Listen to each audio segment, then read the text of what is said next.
Hello guys, let's travel Japan and discover Japan's beautiful places.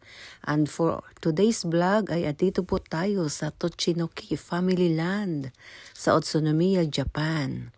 Ito po ay isang amusement park and one of Japan's beautiful places to visit with your family. At ayan nga po ay sobrang tuwang-tuwa si Kulit. Grabe, ang dami pong mga sasakyan dito at ayan po ay pumila na kami at sumakay po kami doon sa train. At habang kami po ay nakasakay sa train ay napakaganda po ng tanawin na mga makikita dito. So sumakay din po kami dito ni Kulit sa Ferris wheel. Napakataas po, nasa tuktok na kami. Kasama ko si Kulit, kaming dalawa lang ang sumakay. At yan po, nasa pinakatuktok na po kami, yan po ang view. Ang sasakyan po ay napakaliit ng tingnan. So hindi po natakot si Kulit pero medyo kinakabahan siya. Pero mas kinakabahan ako. Hindi ko lang ipinapakita kay Kulit para hindi siya matakot. Takot kasi ako sa heights. Pero all in all, talagang napakasaya dito. At super enjoy kami na nagpunta kami dito. At nag-travel dito sa Utsunomiya, Japan. At ayan po, nagutom na ang lola at kasama ni Kulit ang kanyang lolo at daddy. So kumakain po ako ng ice cream. Marami din pong mga kainan dito na mura lang. Napakarami pong pagpipilian na pwedeng sasakyan nyo.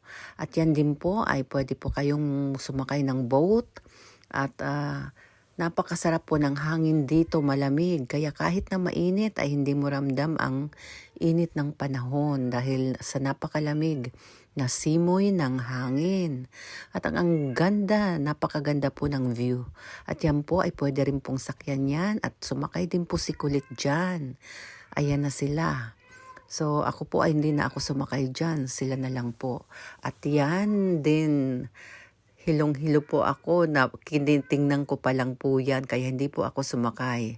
Yan po ay sasakay kami sa boat, magbo-boating po kami. Mura lang po ito, sa apat kami katao ay 600 yen lang po. Super ang tawa ko dito dahil hindi kami marunong magsagwan. Ayan, sumakay na po si Kulit at in-explain na sa amin ng Japanese kung anong gagawin. Ayan ang tagasagwan namin, pero medyo first time niya magsagwan kaya hindi marunong.